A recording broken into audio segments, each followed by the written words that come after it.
Coming up on the Suze Orman Show. Are you being an obstacle in your own path to financial freedom? We're talking money and emotions tonight. Also, Joe died 10 years ago. Just a week after his death, Susan and Mark received the first check for $250,000. So now you get another $250,000 and you blow that as well, correct? Yes. Oh, my. And you ask me, can I afford it? Lori, what do you want to buy? I want to do a home renovation. You're $2,000 a month short, and yet you still want to spend $20,000 on a home renovation? Am I getting this right? Well, yeah.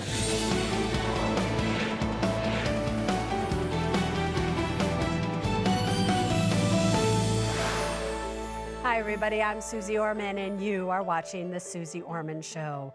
Tonight, I want to talk to you about money and emotions. Sometimes people would ask me, Suze, what's the most important thing to know about money? Where should I invest it? How should I invest it? All these things about money. And money itself is not what is important. What is important is how you feel about the money that you have and how you feel, more importantly, about who you are. Forever I have said to you, forever, that money is nothing more than a physical manifestation of who you are. You are the one who physically manifests it. You're the one who goes out and works for it. You're the one who gets a paycheck and decides, are you going to save it, spend it, invest it? What are you going to do with it? So when I see something going wrong with money, then I don't look at the money.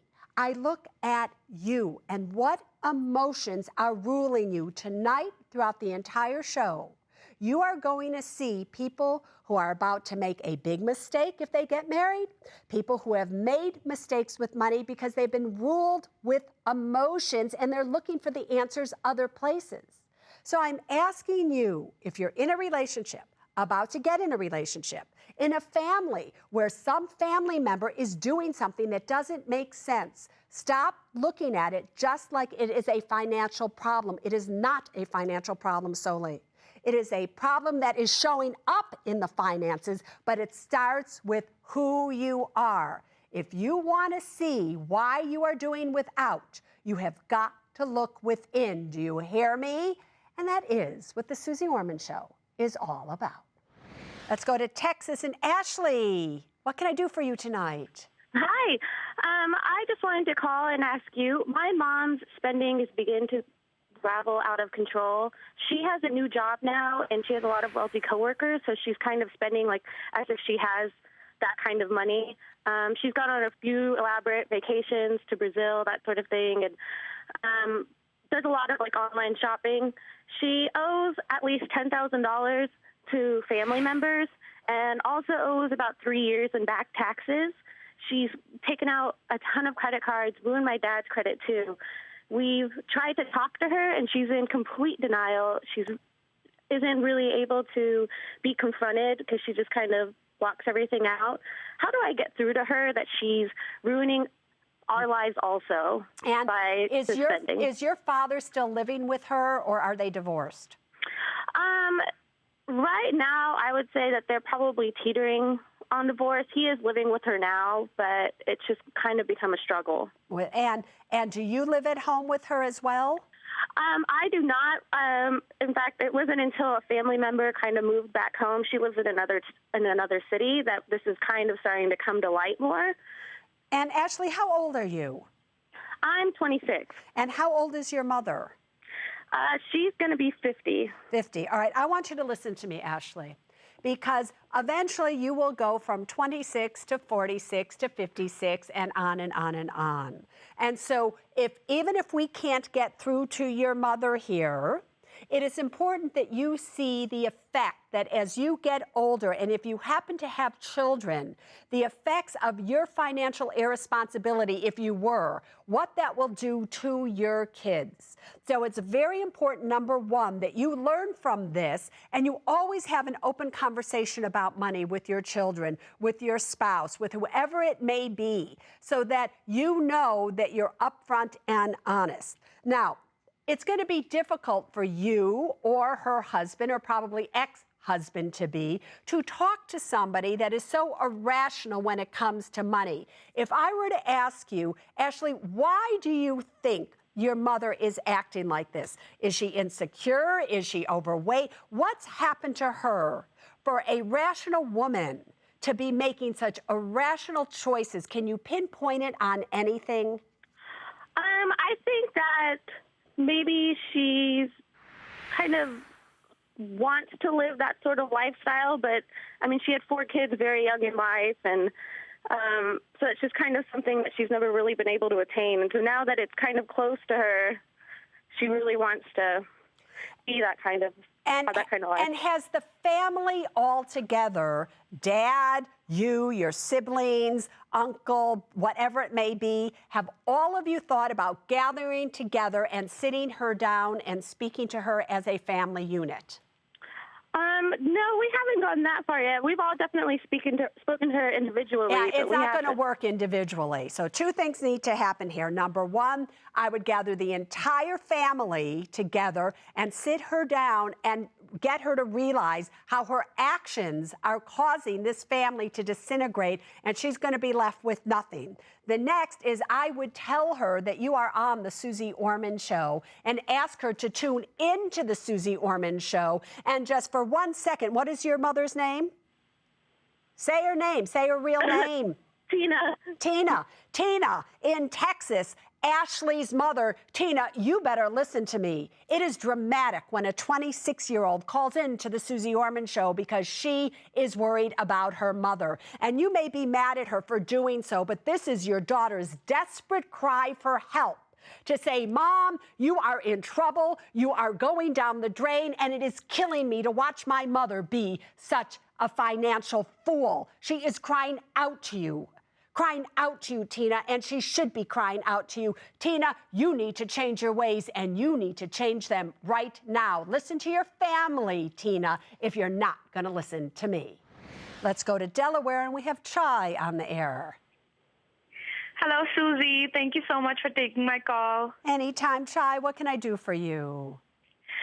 My question today is, how do I get my future husband to get serious about our finances and start living like a normal couple without nagging? And how long have you been dating? We've been dating for the past 3 years. 3 years. And if your husband, or to-be, has been irresponsible with money, my question to you, Chai, is why do you want him to be your husband? I would say he's not really been irresponsible because we both graduated recently, like 1 year ago, from graduate school, and he doesn't have any student loans, but I have student loans, and we both have credit card debt. But now that we're moving on and we're planning to buy a house next year and getting married next year at the same time, and I really want him to be serious. I just feel like I'm going a little crazy with money. Like, I want us to pay our credit card debt. And wait. So let's settle this down for a second here. Yeah. You know, it's easy to be responsible with money, so to speak, when you don't have any money. Because if you don't have an income and all you're doing is living on credit cards and everything, it kind of forces you, in not all cases, but many cases, to only spend what you can because you see that you don't have it. But the true test of somebody is when they start to have money in their hands, what do they do with it? And what I hear you saying is you want to take the money now and you want to pay down the debt that you created when you didn't have money. He, on the other hand, doesn't care about the debt that you created. He wants to take that money and he just wants to spend. So now, after 3 years, what you're seeing is that your husband-to-be is not the financial human being when it comes to money that you thought he was. Is that correct? That is correct. Now, if that is correct, and you stick here with me, why in the world, you can always get married. You can always fix these things later on. But if you get married and he gets further and further into irresponsible financial behaviors, that marriage, in most cases, will end up in divorce. And now it's costly, it's expensive. Who knows what that means? If I were you, I would not be getting married to him. I would not be buying a home with him until you felt 100% secure that he hears you, he wants to take care of his past debt obligations, and he is being responsible with money. And if he is not, you better make sure that you don't get yourself into an irresponsible marriage. Got it? So now you get another $250,000 and you blow that as well, correct? Yes. So here is what I really need you to do. Okay. Hold your breath. And later, when wanting something, ask me, can I afford it? You want to buy a car that is 3 years old and still spend $50,000 on it? Well, the way I look at it is I'm saving probably $25,000 off what it was new. Whatever.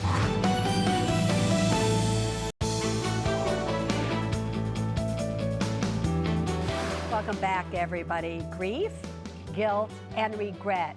All painful emotions that my one-on-one guest is trying to come to terms with. Listen, Susan is from Pittsburgh, Pennsylvania. She is 51. She is married for 25 years to her husband, Mark. Now, their eldest son, Joe. Joe died 10 years ago, less than a year after he had enlisted in the Navy. He was just 18 years of age.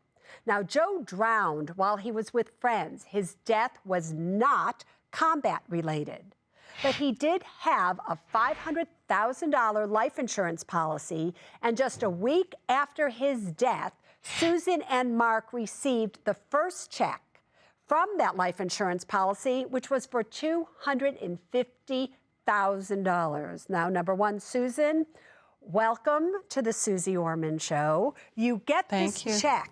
You've just heard that your son has died, and here now you get a check for $250,000. You don't have your son, but you have $250,000. What was that like? Awful, awful. People think that when you're given a large sum of money out of the blue, that it's a wonderful thing. But believe me, there was nothing happy. There was nothing good about it. I imagine you're looking at this $250,000 check and you have such anger at it, as if this is why your son died and this is what you get to show for it. So what did you do with that $250,000? Well, you know, be honest with you, the emotions that were happening around that time, I can't recall a lot of the thinking. We were numb, first of all, from the death. All of our reasoning went out the window. We were acting purely on emotion. But the truth is, what happened is you blew all $250,000. You give a lot of it away. You spend a lot of it. But the bottom line here is, in the end, you have absolutely nothing to show for it. And now you get another check, which came out of the blue. We didn't expect that one. We had no idea. And how much was that check for? That was about $243,000. And that's what happens when you have $500,000 life insurance policy. You need to get all $500,000. So now you get another $250,000, and you blow that as well, correct? Yes. All right, so now all $500,000 is gone. And here we are. You're at the age of 51. Mark is at the age of 53. You have no retirement savings. You have $5,800 essentially in retirement. You have $1,300 in savings. You have $30,000 in credit card debt, $67,000 of student loans, $54,000 of car loans that you just did recently, truthfully. So here you are totally in debt with absolutely no money, and yet you wanted to come on to the Suze Orman Show. Why? Well, Susie, I thought that if anybody could see a way to turn this around, and if that's possible, to recover from this awful situation, that you would be able to see it. And I really respect your knowledge, your experience, and I thought, well, let's hear what Susie has to say. So if I were to ask you, Susan, how you and Mark, but mainly you, how you feel about what you did with this $500,000. Are you angry? Are you ashamed? Are you disappointed? What emotions right now are ruling you? Do you feel guilty? Do you feel like Joe would be just so mad at you if he knew you wasted it? Tell me what you're personally going through at this point in time. You know what, all of the above. All of those emotions come in and out at different times. Here's what I want you to get. You have to stop looking back. You need to look forward. You need to be the strong woman and the strong mother, not only to Joe, but to your other two sons that they deserve. So, so we have to chart a course that you end up where you need to be, that now you're getting older so that you can retire one day. So you're not always in this situation where, what are you going to do? So here are the actions that I'd like you to think about. You have $67,000 in student loan debt that isn't for you, that is for Ryan. You do not have money anymore because you are running $1,000 a month short right now of what your expenses are to your income. So we need to get that $1,000 back in order. The way that we get that is your son Ryan is going to have to start paying for his own student loans. You're paying about $200 a month for them. That's Ryan right, Daniel. and your other son, Daniel, you pay for their cell phones. That costs you about $100-some odd a month. They have to pay for their own cell phones. Your husband, Mark, and you really have to cut things down. No more cigars, no more golf, no more anything. And if you did that, that would make it so you would just be breaking even. But breaking even, Susan, isn't good enough because we need to find money in order to save for your future. So here is what I really need you to do. Okay. Hold your breath. You holding? Yes, here we go. Breathe with me. The only way we can really change this situation around is you are currently living in a house that you cannot afford. You can't even come close to affording it. I understand that this is where the family gathers and you have these fires under the moon and the stars. You cannot afford it. You have got to get out from under this home and you need to rent an apartment. It would be a small one. You told my producer that it could be about $800 a month. If you did that, you would be able to save $1,400 per month. If you were able to save it and you then eventually paid off your credit cards and in a few more years your cars are paid off, do you know that at the age of 65, when you're 65, Mark is 67, you would have approximately $500,000 saved? You are looking at about $5,000 or $6,000 a month of income. And if something happened to Mark and the pension that he gets goes away and one Social Security check goes away, Susan, you will still be just fine. So if you could just do this and not be attached to a 4-bedroom house, attached to all the things around there, especially now as your two younger sons are grown and they're going to be leaving the house. And if you can just let these things go, and focus on staying afloat. I'm here to tell you, you can do this. And you, my dear Susan, and Mark will be absolutely fine. Up next, you can't afford to miss can I afford it? I would like to buy a MacBook Pro, and it's $1,400. Why don't you take $9,000 from your savings and pay off your car loan? Also, Lori, what do you want to buy? I want to do a home renovation. $20,000 to renovate your home. That's not so bad, but only if you have the money for it. Show it to me.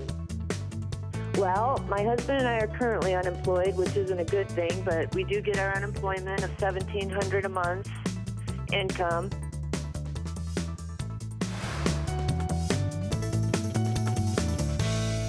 What do you want to buy? BMW M3. Trip to Turkey, Do a home renovation. a MacBook Pro. Welcome back, everybody, to the Can I Afford It segment. This is where you call in. You tell me what it is that you want to buy. And I sit here and I think about it. I've gone through your paperwork. But bottom line, I tell you if you can afford it or not. Are you ready, Andre? What do Yes, you want? I am. What do you want to buy, sir? I'd like to buy a 2009 BMW M3 at a price of $50,000. Andre, wait, before you even begin, Andre, that car is like 3 years old. You want to buy a car that is 3 years old and still spend $50,000 on it? Well, the way I look at it is I'm saving probably $25,000 off what it was new. Whatever, show me the money. Okay, so I have a monthly income of $7,616. Yeah. Monthly expenses of $7,184. All right, so wait, I just want everybody to take note of this, and I want you to take note of this. You are spending almost every single penny that you are bringing in. You are spending.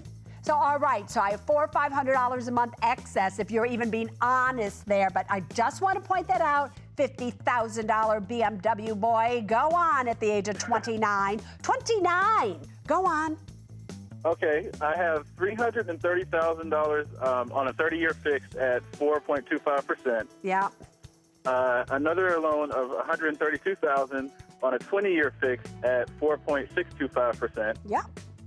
I have $24,000 liquid, $39,000 in investments, and $124,000 in retirement. And how are you going to pay for this? Well, I'm actually going to cut back on some of my expenses because being a single guy, I spend a lot on entertainment and just going out rather than eating at home. So, and I will be pulling about $10,000 from my investments for my down payment.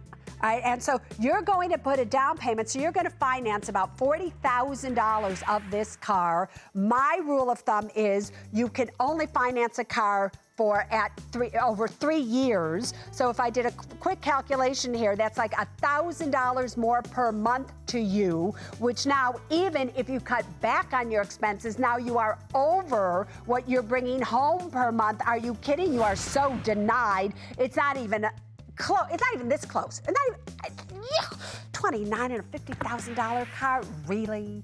Really? Is that what this world has come to? Josephine, what do you want to buy? Oh, hi, Susie. I needed to have my 50th birthday party this Saturday. Yeah. And it costs about $3,000. All right, and I'm inviting 150 people. So you're invited 150 people, and it's only $3,000. But the real question is, and it's so soon, oh my God, am I going to give you a birthday present or a birthday serious present if you can't afford it? What are you going to tell them if I deny you? Oh, we'll cancel. All right, show me the money. Okay, for my income, a combined income of $6,803. Yeah. I have my expenses every month is $5,225. All right. Our house payment, our house debt is $190,000, and we have a HELOC of $25,000. We have an $18,000 debt. But you don't have to go farther. You are denied. I want you to look at what you don't have. You don't have any money. You don't have money. You have $18,000 of credit card debt. You have student loan debt. You have a home equity line of credit, and interest rates are just going to go up there. And yet, I can't even ask you how you're going to pay for this because it doesn't even make sense what you're doing with your money. Are you kidding? You can have a birthday. You just can't have a birthday party. Sue, what do you want to buy? Hi, Susie. I love your show. Thanks for taking my call. I would like to buy a trip to Turkey for $6,700. Turkey is one place that I have never been, but I hear it is absolutely stunning. Me So too. show me the money. Okay, we have combined monthly income of $84.93. Yep. Expenses of $31.29 per month. You're doing good so far, girlfriend. Better than the other two. I can tell you that much. Better than the other two. Keep going. We have $60,000 in debt on a 30-year fixed mortgage Right. at 3.88. That's fine. We have savings of $37,000 liquid, Yep. $162,000 in investments, and $903,000 in retirement. And how are you going to pay for this? Cash. Cash, go. You're approved. Easy, go ahead. But don't continue to do it for a lot longer because eventually you have to start saving that money. But still at 53, go on, Sue. Have a turkey on me. Lori, what do you want to buy? I want to do a home renovation.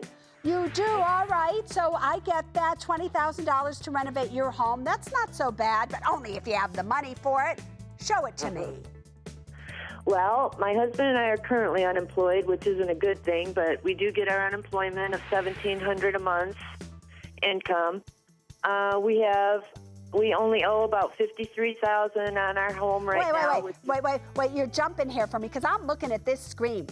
And while you might only have $1,700 a month of unemployment, I just saw expenses up there of $3,700 a month.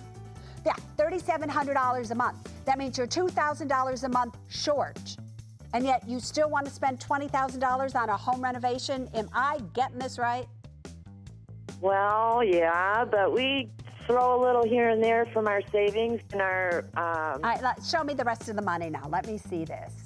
We have 40 acres worth $25,000 in northern Arizona. We have about $13,000 in savings.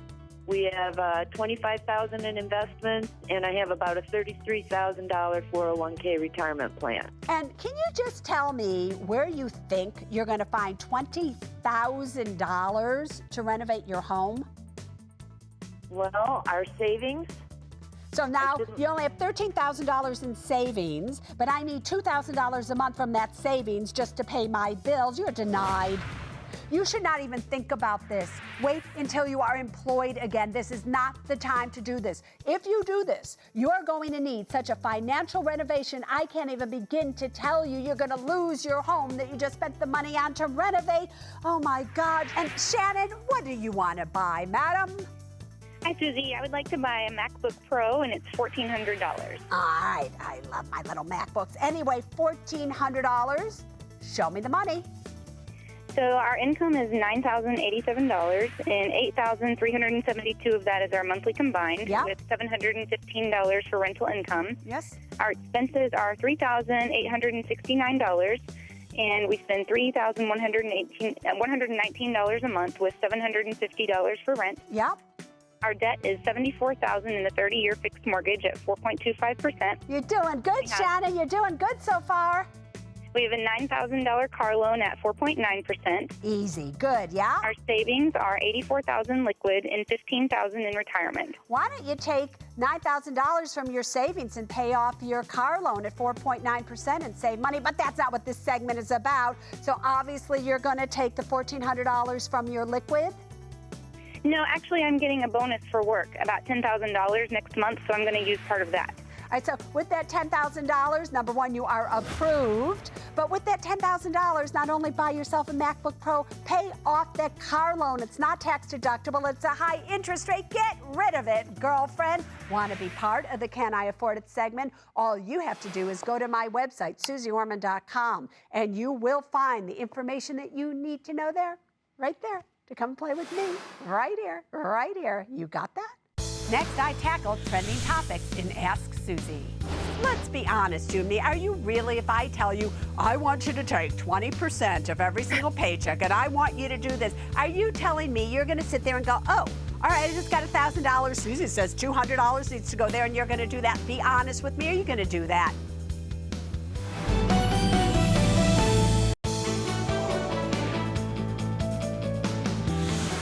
Welcome back, everybody. Here we are. You know where we are. Well, if you don't, I'll tell you. This is where the magic happens, or so all these people think so. We're in the control room here at CNBC headquarters. So many ways for you to partake in the Suze Orman Show. Take a look at your screen right now. Now, out of all these ways, sending in an email, joining me on Facebook, one of my favorites is you can, if you put #AskSusie. You can send in a tweet. It will come in here, and if we choose it, we will answer it on the air. All right, let's see what's trending. This one is from 4 Girls. Question is, and by the way, we take these tweets exactly like we get them. How do you get accepted to rent after having foreclosure and bankruptcy? Well, if your landlord is going to check your credit reports, which chances are he or she is going to do, it's going to show this. So since you know they're going to see it, why don't you just tell them before they find out? Why don't you just go to them and be honest and say, listen, I had to foreclose. I had to claim bankruptcy because of these reasons, and tell them why.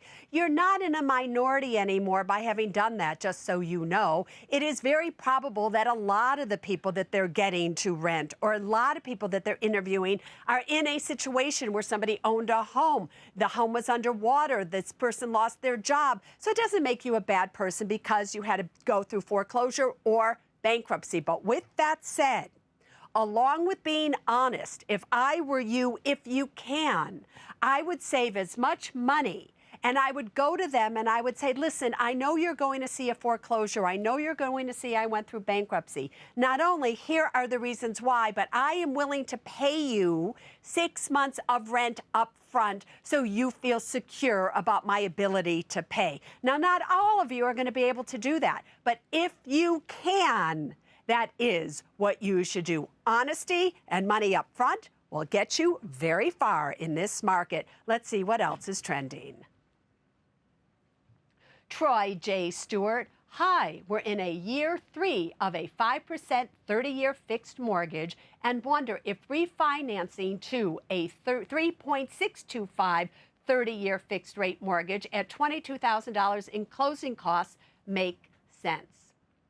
Well, obviously, with interest rates down, of course it makes sense to refinance if and only if you are going to be staying in that home long enough so that the monthly savings between what you are currently paying and what you will be paying, that savings divided into that $22,000 of closing costs, you will recapture that in just a few years, making it worth your while because you will be living in that home, staying in that home longer than the period to recapture the closing costs. But with that said, you have to be very careful because if you're going to keep this home, you're now going to have lost 3 years of payments. So if I were you, I would not be going from a 30-year at 5% to a 30-year at 3.6. I would be going to a 15-year at almost 3%, knowing that I would own my house outright and also hear $22,000 in closing costs. Are you kidding me? I would be looking around for somebody else who could finance this or refinance it for me at a lot less than $22,000. Let's go to our webcam. Molly, coming to us from California. Girlfriend, look what a pretty young thing you are. Thank you, Susie. Oh, what can I do for you tonight? So I work as a model and an actress, and my income is really sporadic. I often don't get paid for months after shooting, so I never know how much I have to work with every month. When I finally get paid, I have no idea what to do with my money. Are there certain percentages that I should be putting towards my savings, debt repayment, and checking? So more important than even certain percentages, because let's be honest, Jimmy, are you really, if I tell you, I want you to take 20% of every single paycheck and I want you to do this, are you telling me you're going to sit there and go, oh, all right, I just got $1,000. Susie says $200 needs to go there, and you're going to do that. Be honest with me. Are you going to do that? Yes, because I already do it, and I think I'm doing it wrong. All right. So maybe you will, maybe you won't. We'll see. But here's how you would do it right. You need to know, what does it really cost you per year to live, month in and month out? So you need to go back and look at last year's expenses, so get a good idea. What is rent? What do you spend on eating out? Clothes, everything, vacations, movies, books, magazines, cable, whatever it may be. And you then need to add all of that up and divide by 12. You then know that maybe it costs you $3,000 per month to live. If you know that, then, and you get a check all of a sudden for $5,000, really what you should be doing is knowing that that extra $2,000 needs to be put away so that when the time comes, you have that extra money. In your situation, it's almost impossible to figure this out. So what you should do is almost save every single cent that you make so that you can carry yourself through the year. Obviously, you should be out of debt. Obviously, you should have emergency funds. But obviously, you need the money to pay your monthly bills consistently. So just for now, until money is consistent, can you just save every single thing? What do you think about that? Yeah, I can do that, Susie. Yeah, and are you getting any good jobs at all? Yes, lots of good ones. I'll be on TV soon, actually, in commercials. So before you know it, this isn't even going to be a problem. All right, everybody, let's go back to the studio, and here's what's coming up next. Glenn asked me, Susie, how am I doing? I absolutely feel that I started to lose my hair at age 40 because I'm so stressed about having enough money to be able to retire at 65. You told us that you are saving about $900 a month for your future. You're not really saving it at all. Welcome back to the Suze Orman Show. Hi, Susie. I'm 52 and single. I absolutely feel that I started to lose my hair at age 40 because I'm so stressed about having enough money to be able to retire at 65. I worked at the same company for 28 years, and now I'm worried about job security. My goal is to pay off my home by retirement, and that's just around the corner. Susie, how am I doing? Oh, Glenn, I think from all the way from being bald to losing your job after 28 years, you just must have too much time on your hands to be this worried at still such a young age. Don't you think so? Well, hi, Susie. Excited to hear from you and to speak to you. All right, so here's the scoop. As you just told everybody, you're 52, and the question at hand is, can you retire in 13 years at the age of 65? Let me show everybody your financial happenings here. As we just said, you are 52 and you are single. In a retirement account, you have $545,000. In an emergency fund, you have $31,000. In investments, you have about $88,000. You do own a home that's worth $400,000, but you still owe about $142,000 on that home. Do you feel that you live above your means, within your means, or below your means? I think I've been living within my means and maybe 80% of that and maybe 30% above my means. All right, so that's what you think about your situation. Now let's see if that is true or not. If you look at your figures, let's take a look at this.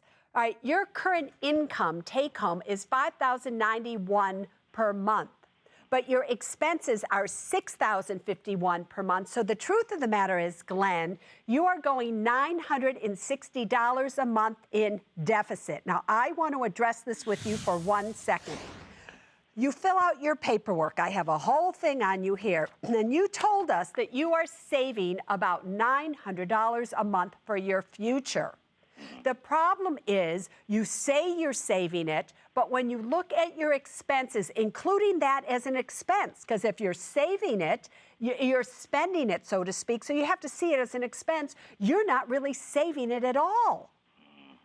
So you're fooling yourself. So you put it into your savings or your emergency fund, and then you pay your bills and everything, and you have to pay, you're spending it. So that is why you are short on an emergency fund. So if I had to grade you as to how I think that you're really doing, I would currently only give you really a B. But here's the good news. Here is your way to an A, and this is so simple, I cannot even tell you. You have this goal of wanting to own your house outright in just a few years, correct? That's correct. All right, and that's 6 years. So you have been spending $3,200 a month. That's why your expenses are so expensive with everything. $3,200 a month is what you are spending on your mortgage so that you own it outright in 6 years. The problem is you still have a relatively high interest rate on your mortgage. What is the interest on your mortgage? It's 5.25. Now, why would you pay 5.25 when you could be paying about 3%? Yeah. That's a good question. Yeah. That's a good question. Right. So here's what you need to do. I want you to refinance into a 15-year fixed rate mortgage. Even if you had to roll the refinancing cost into the mortgage, your new mortgage payment is going to be $2,188 per month, paying it off in 6 years. So listen to me, boyfriend, in 6 years, you will still have it paid off, but you're going to save almost $1,100 a month by doing that. That is a tremendous amount of money. So if you take that money and you save it, and in 6 years, all of this goes away, by the time, if you keep doing exactly what you're doing right now, you're going to have $1.9 million by the time you are 65, if you just stay the course here. Up next, one more thing that I want you to know. There is tremendous freedom. Rather than walking around with your hands held so tightly and holding on to everything, to just simply let it go. Welcome back to the Suze Orman Show. Well, that's almost a wrap here on the Suze Orman Show. But before we go, there is still one more thing that I want you to know. Over the past few weeks, I've been finding myself sitting here and telling especially my one-on-one guests that they have to sell their house. They have to let go. And I can just tell when I see their faces, because unlike my callers that all I can do is hear your voice, I'm seeing you. When I'm telling you this, if you're my one-on-one guest, I can see the pain in your face when I'm saying, let go. It's almost as if all of you believe that if you continue to hold on, you're going to be okay. I'm here to tell you that if you're just willing to let things go, if you're just willing to understand that there is tremendous freedom in not having all of these things around you that you cannot afford. There is tremendous freedom rather than walking around with your hands held so tightly and holding on to everything, to just simply let it go. When you let things go, your hands are open, and your hands are open to receive that which is meant to come your way. Otherwise, they're like this, and when something comes your way, you cannot even grab onto it. So if you can just settle down, let things go, and realize life gets better when you aren't attached to a financial anchor that is making you go down and down and down. Let yourselves go, people. It's as simple as that. Now you know. But until next week, there's really only one thing that I want you to remember when it comes to your money, and it is this: people first, then money, then things. Got it? Now you stay safe.